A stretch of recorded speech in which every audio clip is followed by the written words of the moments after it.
সম্মানীয় সভাপতি আমাৰ শ্ৰদ্ধাৰ হৰেশ্বৰ বৰ্মন ডাঙৰিয়া, হৰেন্দ্ৰ ডাঙৰিয়া, মঞ্চত উপবিষ্ট উপসভাপতি এসটি সেলৰ মৰ্চাৰ সম্মানীয় জিতু দেউৰী ডাঙৰীয়া, মঞ্চত উপবিষ্ট কিষাণ মৰ্চাৰ ৰাজ্যিক সদস্য মাননীয় মন্ত্ৰী ব্যক্তিগত সহায়ক সঞ্জীৱ পাল ডাঙৰীয়া, আপোনালোক সকলোৰে শ্ৰদ্ধাৰ আপোনালোকৰ এই অঞ্চলৰ সকলোৰে মৰমৰ আমাৰ প্ৰাৰ্থী জীৱন কোঁৱৰ ডাঙৰীয়া, বাবুল পাত্ৰ ডাঙৰীয়া, আমাৰ সংখ্যালঘু মৰ্চাৰ জাগিৰোড মণ্ডলৰ সম্মানীয় সভাপতি মহোদয়, ভাৰতীয় জনতা পাৰ্টীৰ বিভিন্ন পৰ্যায়ৰ বিষয়ববীয়াসকল, নেলি গাঁও পঞ্চায়তৰ সম্মানীয় সভাপতি মহোদয়, ভাৰতীয় জনতা পাৰ্টীৰ সম্মানীয় সদস্যসকল, মোৰ সন্মুখত থকা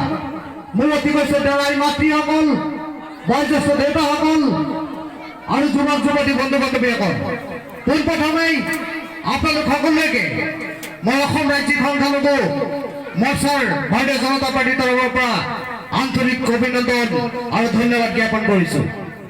অহা 17 তাৰিখে যি নিৰ্বাচন হ'ব, এই নিৰ্বাচন কেৱল মাত্ৰ আপোনালোকৰ মাজতে সীমাবদ্ধ হৈ নাথাকে।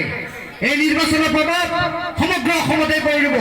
এই নিৰ্বাচন 2021 চনত ইয়াৰ প্ৰভাৱ পৰিব। প্ৰথমেই মই আপোনালোকৰ এই মঞ্চৰ পৰা বিটিএডিবাসী সংখ্যালঘু ৰাইজক ধন্যবাদ জ্ঞাপন কৰিছোঁ।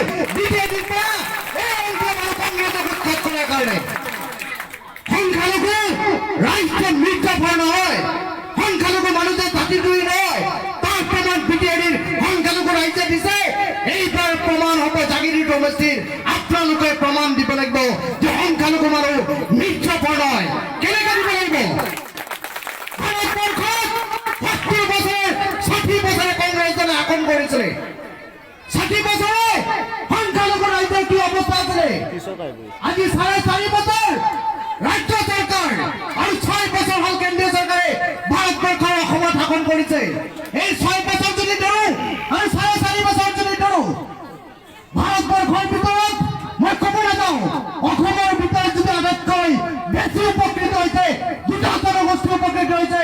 এটা হৈছে সংখ্যালঘু জনগোষ্ঠী আৰু এটা হৈছে চাহ জনগোষ্ঠী।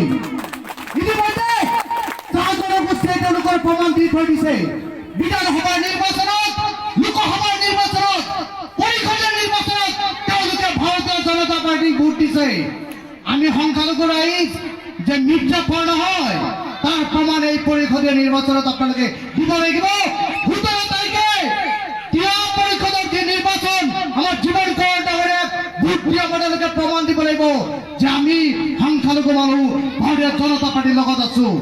ইতিমধ্যে এই মাতৃসকল উজলা গেছৰ পৰা আৰম্ভ কৰি আজি এটাৰ পিছত এটাকে আঁচনি 3.5 লাখ আইৰ ঘৰ দিয়া হৈছে সমগ্ৰ অসমত 4.5 বছৰত।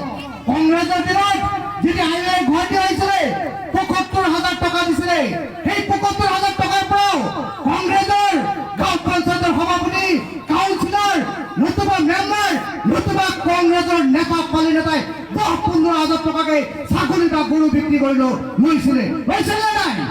এইটো ভাৰতীয় জনতা পাৰ্টীৰ চৰকাৰে ১.৫ লক্ষকে টকা দিছে, আমাৰ পৰা ১ টকাও লোৱা নাই। আৰু তাত যদি আটাইতকৈ বেছি ঘৰ পাইছে অসমত সংখ্যালঘু জনসাধাৰণে পাইছে।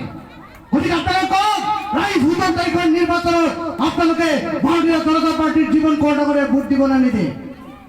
আমাক কি দিছে? সূতা আৰু কম্বলৰ ৰাজনীতি কৰিছিলে কংগ্ৰেছে। সূতা কম্বলত কিমান যায়? 250 টকা যায় সূতা, 150 বা 250 টকা যায় আপোনাৰ কম্বলত। 500 টকা দি বছৰত আমাৰ ভোট লৈছিলে 5 বছৰৰ মূৰে মূৰে। আৰু আমি ভুল কৰিছিলো সূতা কম্বলৰ ৰাজনীতি। কিন্তু ভাৰতীয় জনতা পাৰ্টীয়ে, বিজেপিয়ে সঁচাকৈ সংখ্যালঘু ৰাইজক ভাল পায়, যাৰ কাৰণে সূতা কম্বলৰ ৰাজনীতি কৰাই। আপোনালোকৰ আমাৰ যিসকল অভিভাৱক আছে কওক, আমাৰ ল'ৰা ছোৱালীক বিনামূলীয়াকৈ নামভৰ্তি কৰাৰ সুযোগ দিছে নে নাই? কওক, ফৰ্ম ফিলাপৰ বিনামূলীয়াকৈ দিছে নে নাই? পাঠ্যপুথি বিনামূলীয়াকৈ দিছে নে নাই? আমি 6,000 পৰা 7,000 টকা আমাৰ গাৰ্জেনসকলে উপকৃত হৈছে। কোন ভাল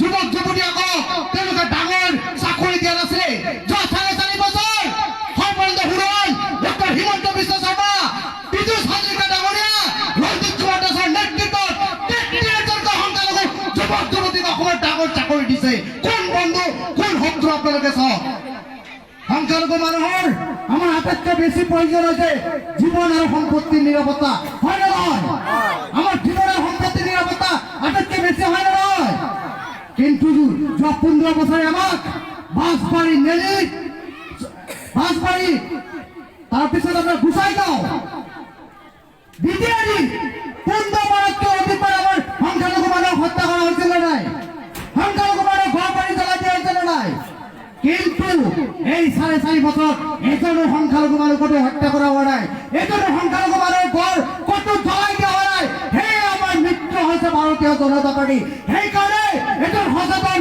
সংখ্যালঘু যুবক হিসাবে এজন শিক্ষিত যুবক হিসাবে গুৱাহাটী উচ্চ ন্যায়ালয়ৰ অধিবক্তা হিসাবে আপনাদের মাঝে আইছো যে ভারতীয় জনতা পার্টি আমার মিত্র দল আমি পরে থেকে নির্বাচন ভারতীয় জনতা পার্টি নির্বাচিত করব